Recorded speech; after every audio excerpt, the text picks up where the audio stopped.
Here's the thing. Gran Turismo, it turns out it's based on a real true story about the one kid again, won his spot from the academy to win and become an actual racer IRL in real life.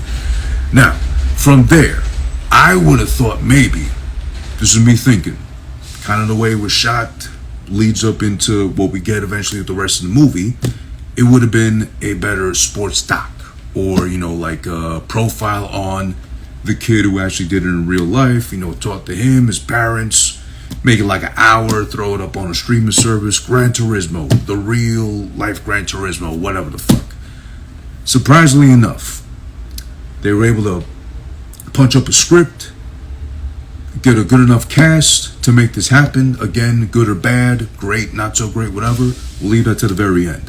But the movie is there, and it's got some substance to it, surprisingly enough. Of all things, a Gran Turismo movie actually has some weight to it. Now, we get into the movie.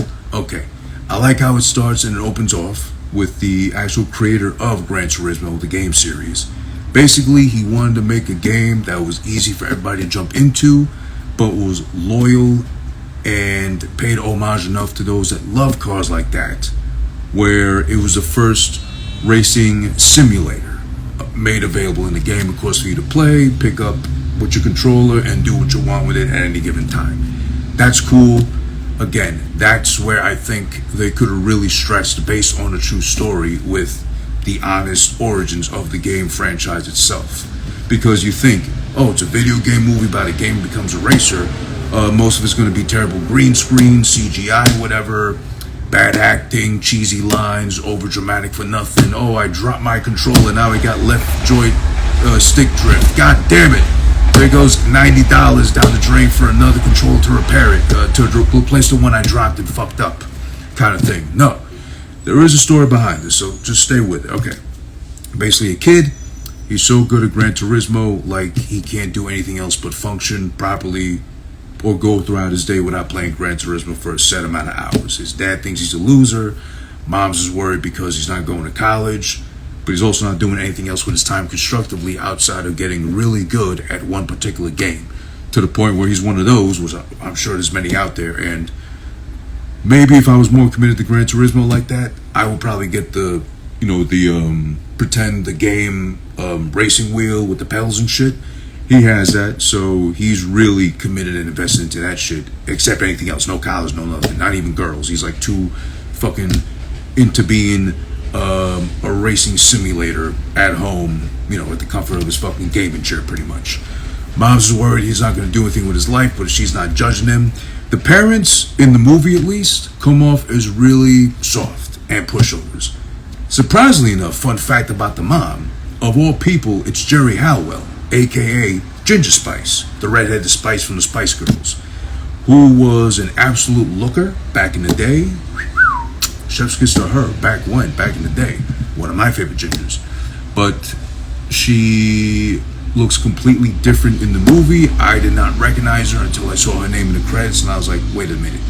Jerry Halliwell? Or Halliwell, whatever you say. Jerry Halliwell, the Spice Girl? Who is she in the movie? And I saw the mom. I was like, wait a minute. Then I looked back afterwards when I was doing my notes and shit on this, like, what? She didn't age gracefully at all. It's a shame, too, because she was so good-looking back then in the group, or maybe it might have been the makeup, I don't know. But point is, she's there, she's the mom, she's older, I couldn't recognize her at all, and I still think someone's lying to me when they say she's part of the cast as the mom in Gran Turismo. But she's there, not a bad job, but not, like, immediately recognizable or stand out. But also, she's so white in this movie, and blonde, not even a redhead no more, that she came off like a Karen. Or she had potential to look like a Karen, mind you, excuse me. She's not a Karen at all. She's like an over-caring mother who's like too much of a pushover to get her son motivated to do anything besides play games.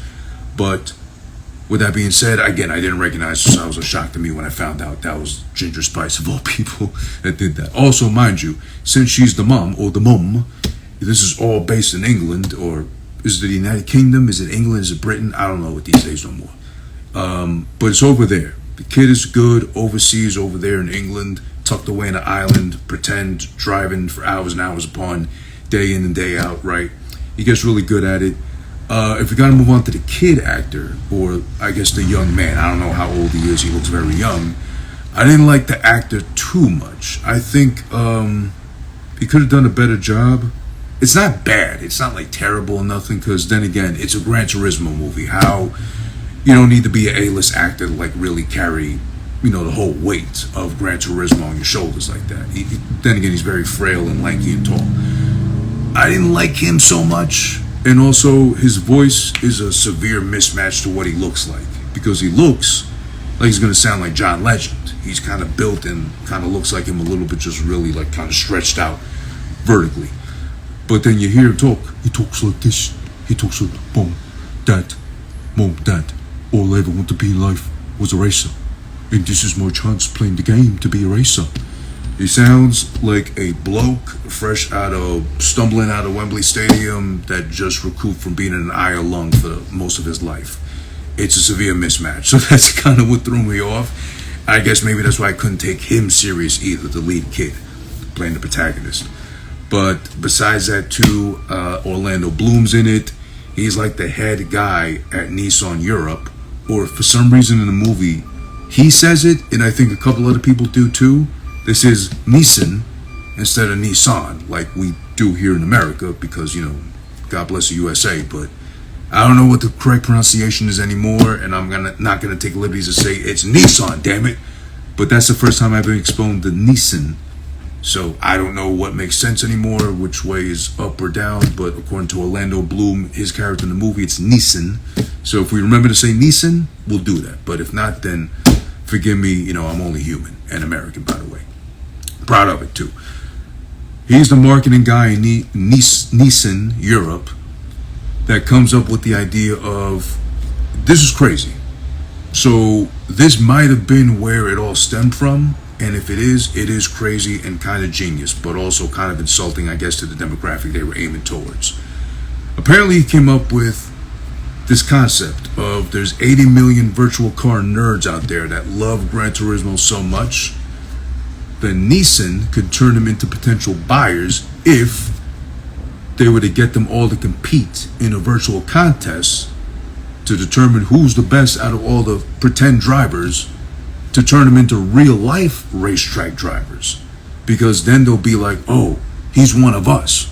He was a gamer so good at Gran Turismo like I am that Nissan had to have him become a real life racer and win actual races and do this for a living. Oh shit, I might as well buy Nissan. I might as well like try to get good too, get into that academy, follow his footsteps. Mind you, he wasn't even the first one in real life. He was the third one to win that academy and or that spot from gamer to racer pretty much. So that's really crazy, and that's pure blatant, I guess you could say capitalism, but also, you know what?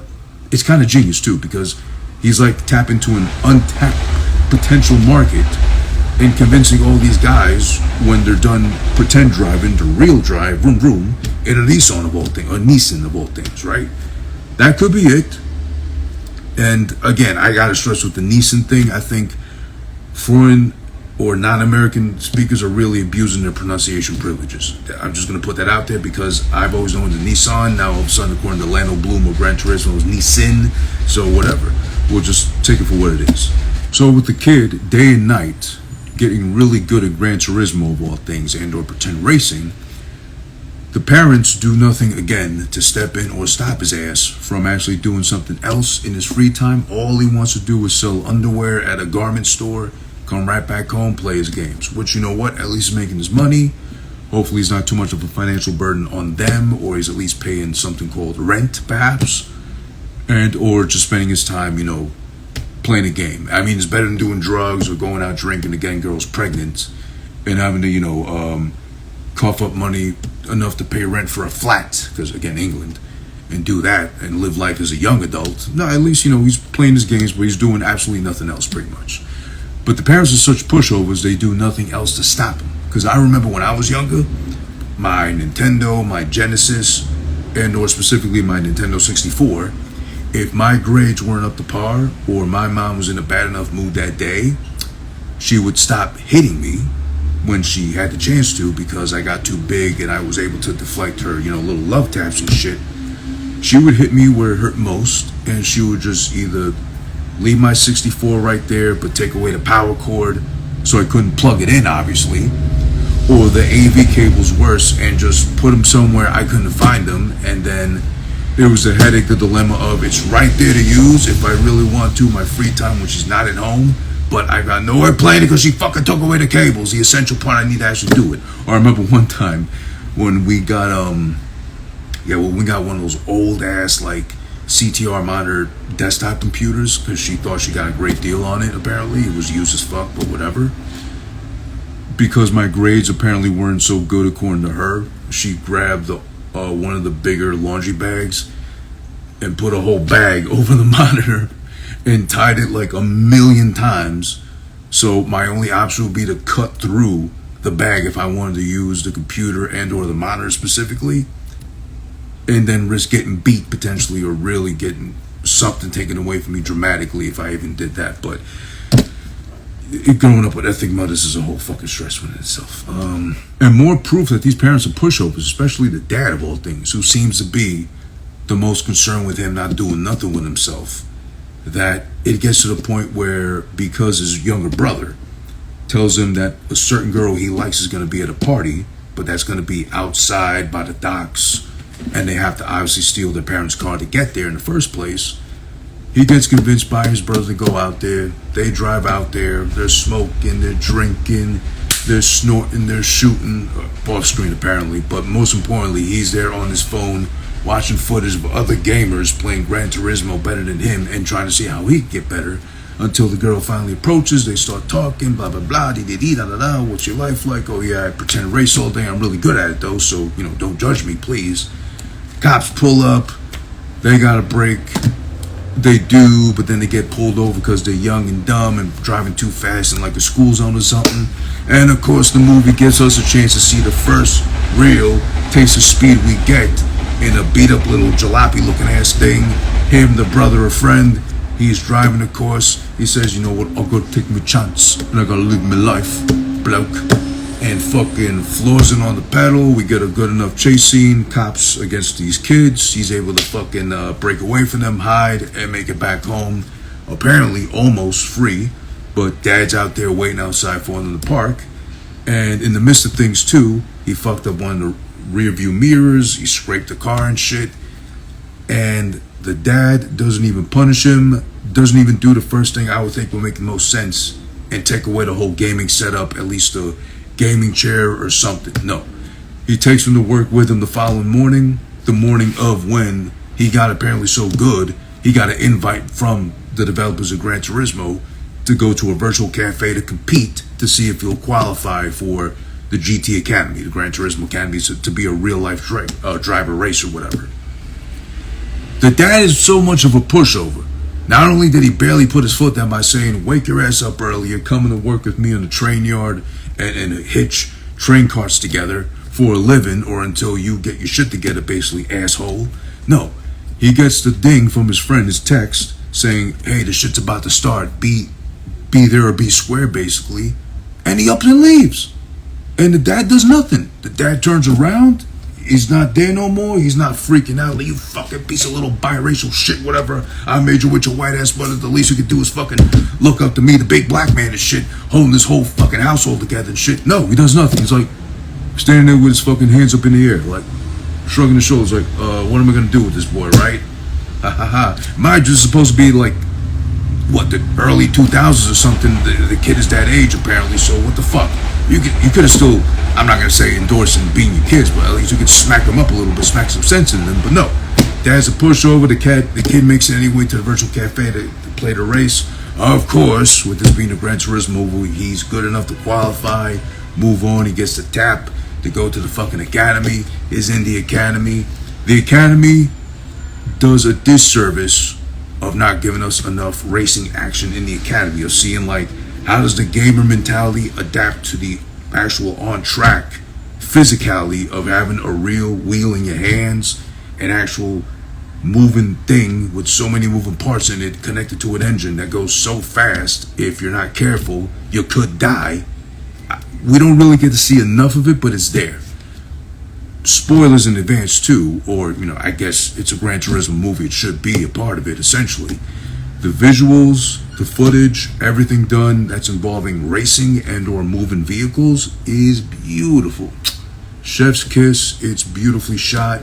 Bunch of drone action, in and out, swooping all over the track.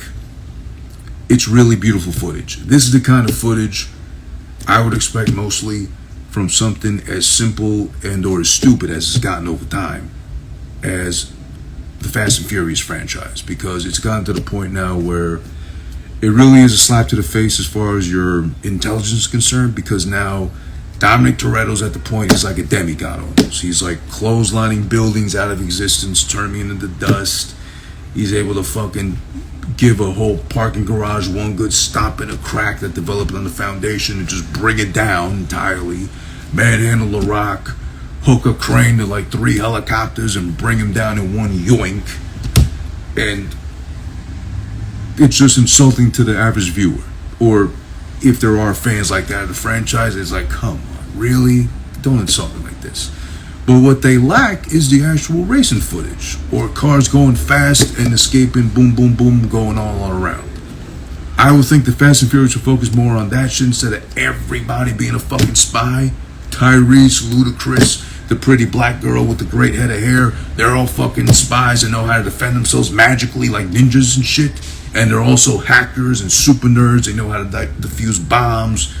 They know how to escape fucking tanks and shit. Come on. But the point is here, every time there's a car moving and or going fast in this movie, it's beautiful. It's beautifully done. They do it justice. Also, the great part is they do implement some of the like game templates and graphics, like the little sounds and shit are going off all the time. If you play the game, you know what I'm talking about. Game-wise, sound-wise, visual-wise, all that. It's incorporated tastefully here. It's not overly done. They don't turn it all of a sudden to the game and you're on the field virtually, digitally in the car. It's make-believe. No. It's real cars going real fast, drones all around. They drop in enough sound effects to make it seem like you're playing the game, but you're not really. But this is what it would be like if you actually race. So it's a lot of great footage from that sense as far as the cars are concerned. So that's great. The best acting is done by the cars, to be honest. Although I won't lie, the dad, I forget his name in real life. It's impossible to pronounce, but he's really good and really convincing as a dad who gives a shit about his kid, but probably doesn't do enough because he had his own dreams of being a professional footballer. Like, I think he made it to the league, but he wasn't like that big a name, so he didn't want his son apparently ending up the same, even worse as being a gamer, pretend racer all day and not doing nothing with his life. 56 years later, he's like still pretending to race a car real fast, but he can't even like, change gear shifts in a real one, God forbid. So then, of course, we fast forward, no pun intended, to like the whole academy. He's like dominating. It's a bunch of kids besides him that are competing for the same opportunity to turn from gamer to racer. Of course, with the Gran Turismo movie being about his life loosely and based on a true story, he has to be the one that wins. But through the course of time of him winning, it is interesting because there are a lot of little twists and turns involved in this movie, which is surprising because I thought it'd be straightforward. Gamer to racer, wins a bunch of races, he wins a big one, and yay, everybody go home happy, and, whatever. But they do actually give you kind of a couple of twists and turns which you don't expect. So with the academy, right? He finally makes it into the academy. He qualifies. It's him and a group of other kids from around the world. So USA and Europe and Asia, everywhere else imaginable, where I'm sure there's a lot of fucking Gran Turismo races as is, obviously, to prove who's the best one to actually compete enough to win and get the chance to be a real life racer. Of course, with that being said, there's, the guy that doesn't like him. He thinks he's better than him already. He's the poor, humble kid who just wants a chance to prove himself to his parents, all that shit combined. The basic building elements of like any sports drama, any sort of movie in that sense, right? Of course, he has to win the academy. However, what I do appreciate about the movie is that while it does stick to a basic formula of like sports drama, any sort of movie in that realm too, they do kind of throw the occasional little curveball as far as like what they do to make it a little different, and also what makes you question if this happened also in real life or is this just movie magic movie fluffing up to make it more sexy and appealing. Because he does win the last race, which is the first race we finally get in full detail, like fleshed out, long pause, and enjoyable like that. To again emphasize, like I said earlier, to enjoy the actual racing footage they took, which is all beautiful and shit. He wins the race by like half a car, like half a nose, whatever. But Orlando Bloom, the marketing guy, remember the guy at NISS-IN Europe, who created this whole academy to begin with and got blessed enough to actually make it happen, he was like, wait a minute, he won, but do we have to tell him he won? Do we have to let him know that he won? Because look at him, he's awkward looking, he's tall, lanky, he's built and looks like a stem of asparagus. I can't tell racially what he is. He doesn't sound like how he looks. You know, his dad is like, you know, close your eyes black, and his mom is like Karen White. So that's going to be a lot of explaining to do to see how they even made him in the first place, and then his brother and all that. And he's not media friendly, all this shit. So it makes you wonder, holy shit, did this really happen perhaps in real life? Because again, the movie tells you he was the first one to win the Academy. In real life, he was the third one to win the Academy. So it makes you think, would that have been something that mattered to him at all? Because the thing is, too, with the movie, I don't know how the other guy looked like, the one he beat to actually win the Academy looked like. But in the movie, they present him as, you know, plain Jane, good-looking white boy with, like, big, bright blue eyes and dark hair and, of course, the perfect 5 o'clock shadow. And Orlando Bloom's character's like, we need to put him at the forefront so that people can actually give a shit about this. If we put this other kid that won, we're gonna, like, push him away. But then the other kid actually looks like a gamer compared to like who he'd actually be able to relate to and probably convinced to actually want to be part of that academy in future installments too. But I do wonder if that was actually something that maybe happened potentially in the real life version of the story. Point is, they're able to convince each other, himself and the coach, which apparently the coach also, who's like the one really riding his ass, no pun intended and pause, about getting better, as he does with the rest of the group of kids who are trying to be gamers turned racers. They're able to convince each other, okay, fuck it, we'll give it to him anyway because he did win fair and square, even if it was by like a cunt's hair. Still, we'll give it to him. He'll be the one that goes and qualifies now to go try to get his pro license and see if he can actually live out this crazy-ass dream of gaming a racer. So they do it with him. Again, the driving scenes throughout the fucking movie. From this point forward, this is where you get the actual like car porn, if you're like a car guy, aficionado, person, whatever. This is where it all starts to look good. You get more race footage. You get to see more cars going fast in action. It's all beautifully shot, presented, but it's not up until this point. So like you gotta wait like an hour into the movie to get all that shit, really, which is a shame, but you know, whatever. So of course, with him winning the Academy, now he qualifies to see if he'll get his actual pro license. But of course, with that, on the path, on the road, no pun intended, to getting the license, he has to lose a bunch of races, which is, of course, movie storytelling 101. You gotta lose, and then build up to the big-ass win so everybody goes home happy, right? Well, we get a bunch of that. But at least, again, we get some really good footage and beautiful visuals of cars going fast, really expensive. He makes an enemy, of course, another competing brand of, I think it was Audi, I'm not sure. But basically a really rich white guy from who knows where in the world. I think he was German or something like that. With racing off his daddy's money because he's so rich. He's got like gold cars for every occasion in every race too. Is his enemy, his bully, and he's a dirty racer. I mean, he's the guy that you get next to him and you're about to beat him or like pass him. He'll just straight up bump you. He'll check you. He'll scrape you. He'll do whatever he's got to do to get you off the road. Typical white privilege, of course, but not even white, good old USA white privilege. It's like European superiority complex white privilege of that level. So that's why he's got gold cars and bumping the biracial gamer turned racer kid off the road or trying to kill him, basically. That's what he's trying to do to him. It's disgusting, but it's on display, and of course, it's for the sake of the movie. Who knows if in real life the kid had to really face somebody who was like German, white, whatever, and trying to run him off the road, ain't chance he gets because he's rich like that.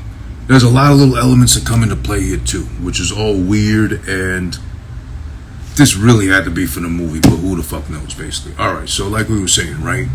So he's got to do all these races to see if he qualifies to get his license to turn officially professional, which of course the company and the brands want him to do, to show like, hey, we turned this kid from gaming to racer.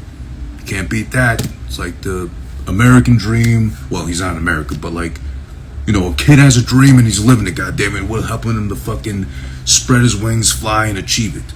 So he wins his races, becomes a fucking pro, gets his license, qualifies, signs his deal to become an actual professional, so a sign-on bonus, actual money and shit too. And of course, here's the funny part. Remember that girl we were talking about that he went out to purposely go see at the party after hours with his brother when they stole his parents' car to go see her? Well, he's been stalking her every single day that he's been in the academy or trying to become a pro racer, stalking her daily on her Instagram, as we see plenty footage of. So he's a creep, but you know, who hasn't done that? We're all guilty, you know. There's baddies out there, you know. What do you want us to do? We're human, we're males, we're proud of it too. But he's been doing that, and it's not until he actually signs as a pro racer that he gets the courage, as a simp would. Unfortunately, he's young, so, you know, forgive him. He signs, and he flies her out to, I think it was Japan. Yeah, it was Japan. Flew her out to Japan to be like, you know, I won my race. I won a bunch of my races and I become professional. So could I fly out to Tokyo? Because he mentioned it. One of my dreams is going to Tokyo, to Japan. And he does make it, so of course he's like, you know what, first thing that makes sense to do is call her ass up, fly her out, you know, private jet, all that shit. So why wouldn't she fucking kiss him while they're having the best day ever in Japan together? The sake and the sushi are flowing, and people kind of recognize him, or maybe it's just because he's like so tall and biracial, they're like freaked out by him, like, oh, somebody shrunk their you know, service pet giraffe and let him roam wild on the streets of Japan, you know, with no leash, because they trust him like that. Oh boy, he's friendly. We can pat him on the head and feed him sushi and shut him the fuck up or something.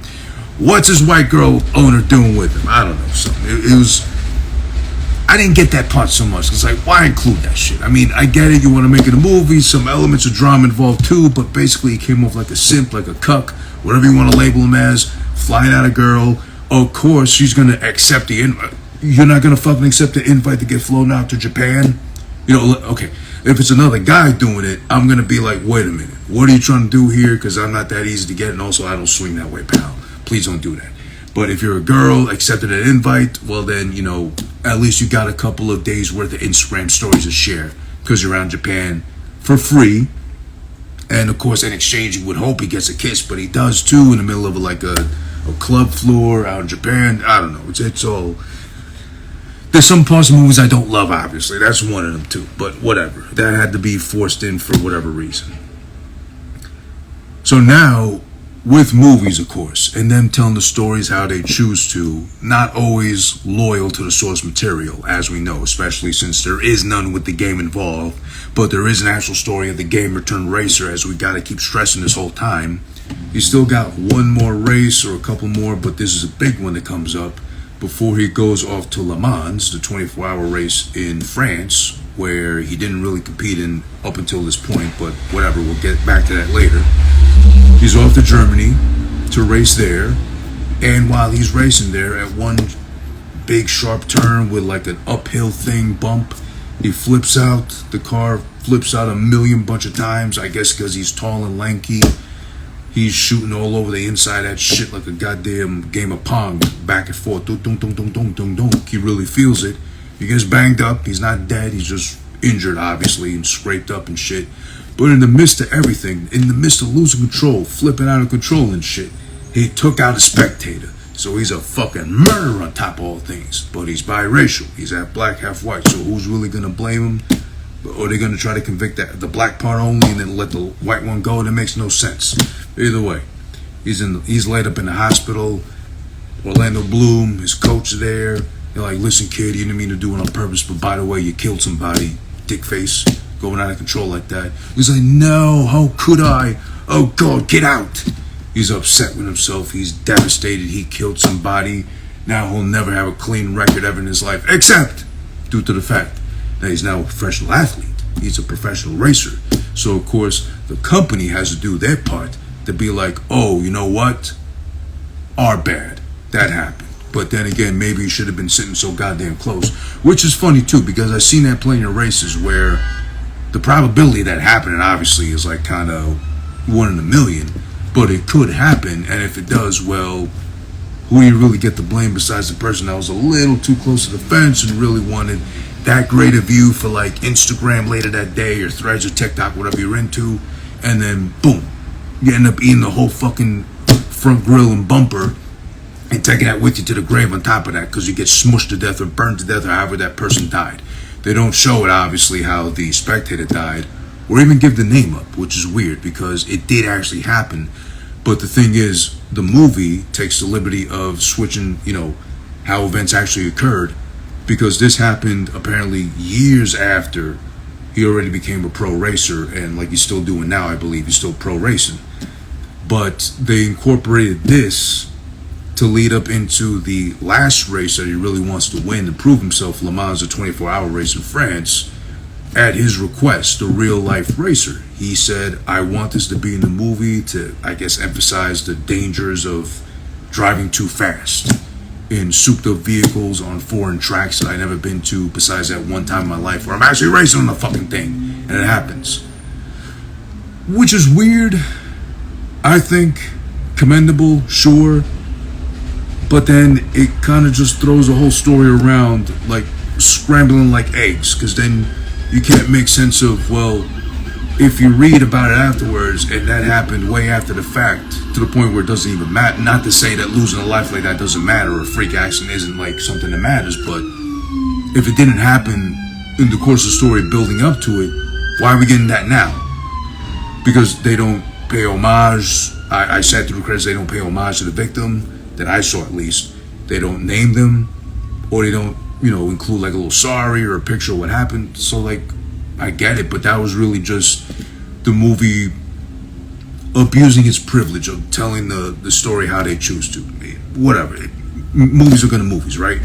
But that happens. He's traumatized after the fact. Oh my God, I killed somebody. This is mental. This is mental. I killed somebody by mistake, of course, not intentionally. And his coach has got to slap him out of it. He's got to wake him up, be like, God damn it, get your head back in the race. You still got your balls attached to you. That's why you identify as, at least.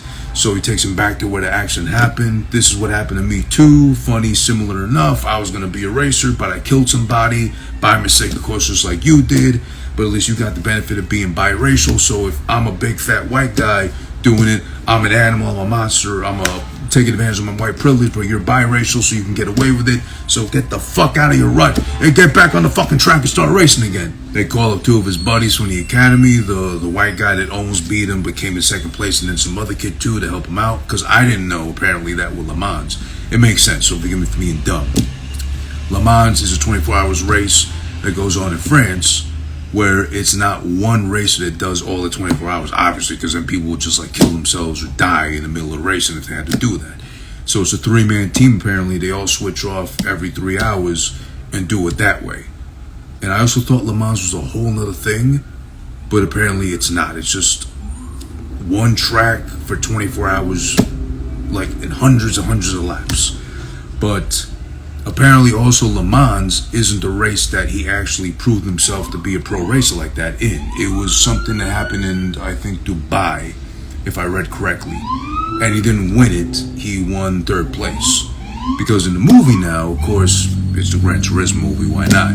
He has to win Le Mans. He really went from gamer to like the racer, not just a racer, the epitome of the racers, the pinnacle, the tip top, the point of the pyramid tip. That's him, upper echelons. He won it fucking all. That's it. And this also, by the way, is after, of all things, how they incorporated Twitter, now known as X. There was apparently an uproar of X or Twitter users demanding that he not be allowed to race, or demanding that the sponsors and or the big brands pull out and not let him race because he's proven that he's not responsible or coherent enough to actually be a racer because he had that freak accident, so it's bound to happen again. But, you know, as they tell him, of course, you can win this whole fucking thing and prove them all wrong, and or you could die in the middle of the race or just lose, and then we all look like shit. But of course, it's the movie. He has to win. So of course he does. He does his thing. He's up at the podium, the big ass trophy, finally popping the champagne. The girlfriend, he had to, practically fly out and buy out to Tokyo to be like, okay, now I'll be your girlfriend. Why not? Because you're a professional racer, you're making money, you got bags, you got trophies, champagne, you're taking me to fucking foreign cities and shit. Of course I'll kiss you in the middle of the dance floor and be your girlfriend from that point on, because you got potential and everything too. Dad is proud of him at the end. They give a big hug. Again, the actor playing the dad is really good and convincing, being the dad, of course. So maybe he's a dad in real life. Maybe that's what it is. I don't know. Or just a really good actor on display. And of course, in the Le Mans race, the final race, it's again where we get a lot of good ass footage, a lot of drones and this and that all over the place. Except, of course, you got to keep in mind, at the end of the day, the story is really played around with and tampered with, to the point where you have to question what did happen, if it really happened at all. And also, when you read up on it, they like to play around with when things happened, what actually happened, the fact that he wasn't the first to win the Academy, he was the third one to win the GT Academy and then become a racer like that. But here's the funniest part of all. So at the very end, of course, it's the Gran Turismo movie. Of course he has to win the big one, the Academy, the girl, his dad's trust at the very end. Oh, I knew you could do it, son. I just had my doubts because I didn't know if you really could. I had a dream and I couldn't live it. I just didn't want you to fail and be miserable with yourself too. Dad, you were a footballer. You tried to be. I'm a racer. I went from gaming to racer, and here I am on top of the podium with champagne and a trophy to prove it. God damn it. Here's the funny part. So of course he has to win everything, right? Fun fact, not until the very end after he's won everything is when they finally show you the actual kid, and I stress kids because he still looks pretty young, the actual kid that did it all. The Academy, won his chance to be a pro racer, got licensed to be a pro racer, and after this, 200 races later, he's still doing it to this day, and the one that had the freak accident way after the fact he became professional, which means he was already established as a professional, and just like it could happen to anybody, and almost always happens at these races, had the freak accident, flipped out, got injured, killed somebody by mistake. He lives to tell the story though, right? But he wasn't good enough to tell his own story. I get it. He's probably not young enough looking. Honestly, if you take a good look at the kid that actually did it in real life, he kind of looks like Shiggy, that kid from Instagram does the stupid dances for Drake and shit. Looks like him. But I'd still say he looked young enough to play himself if he really had to. But funniest thing is, he was his own stunt man for the movie about, loosely, based on his life. That's the part they forget about, based on the true story. The word at the very end should be loosely. The kid actor, not to say kid, he's young, but the actor playing him obviously couldn't drive the cars for real like that fast. So of course they get the real life guy the story's based on to do all the actual driving and or become the official stunt car driver.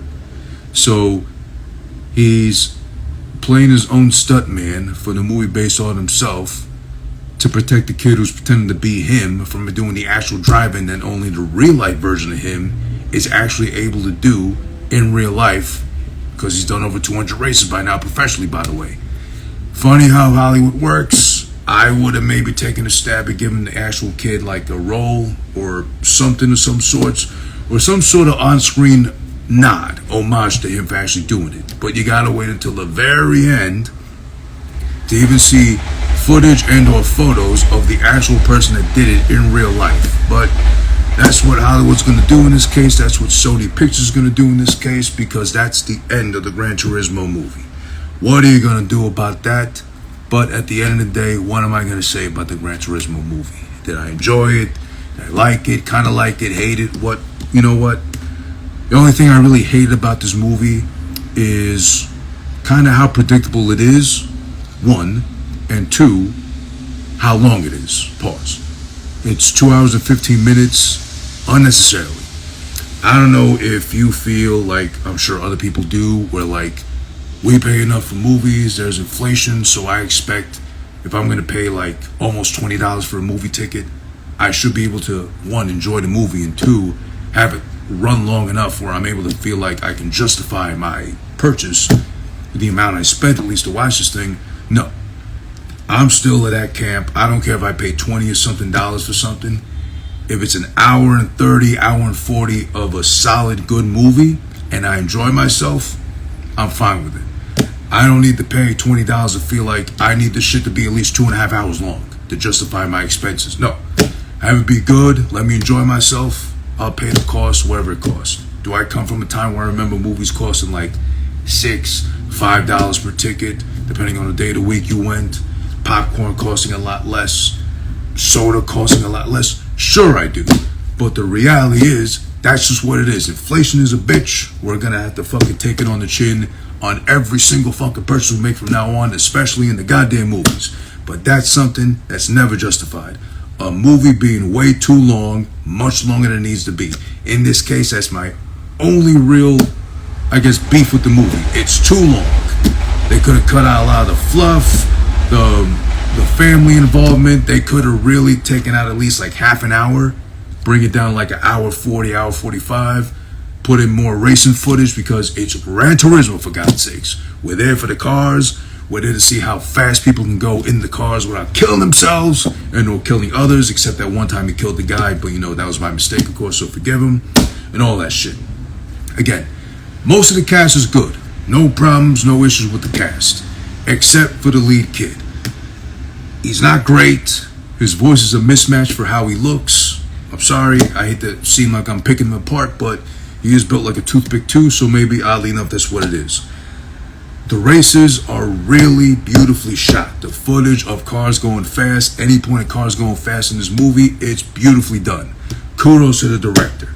Apparently he's the same guy that did that movie Chappie about the robot, the emo little robot that could fight and defend the whole country. I never seen it. I'm interested, but I don't know the premise. That's the same director apparently, so he knows how to take footage of action really well, especially cars going fast real well.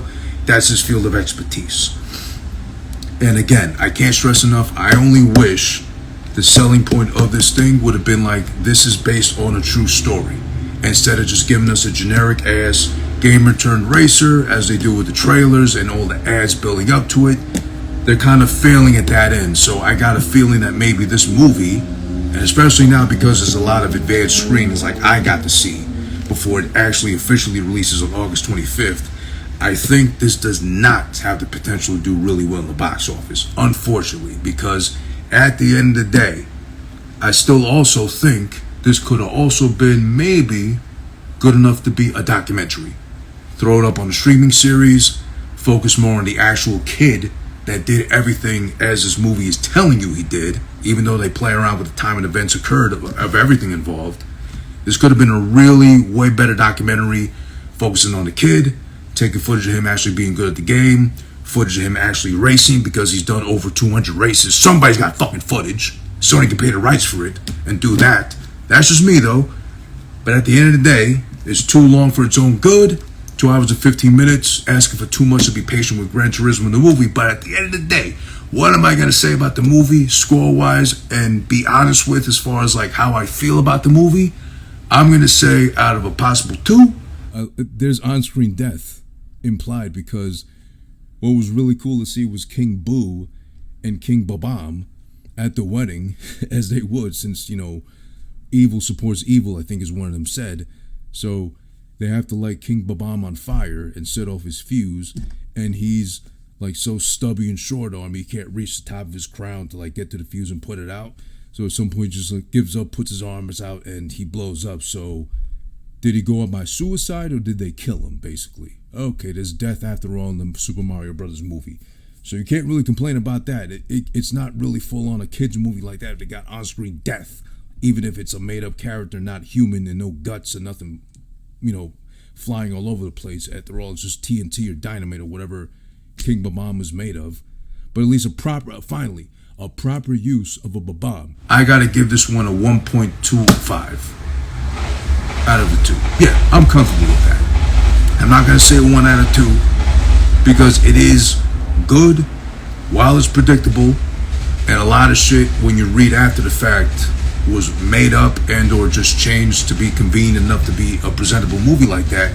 It's kind of like man, they did too much to like alter it to make it like movie friendly, but they could have kept it real somewhat, leave it as a documentary, throw up on the streaming service, and call it a day with that. And it could have gotten some buzz that way too, but they didn't. It's still a pleasant surprise though. I would honestly, if you fuck with Gran Turismo, if you're familiar with it, if you want to see some really good racing / car footage that's sorely missing from, I don't know, something as big as the Fast and the Furious franchise, then you're gonna want to check this out. Yo, it's over. Alright, it's over. It's over. Move the mic. Move the mic. Thank you. Alright.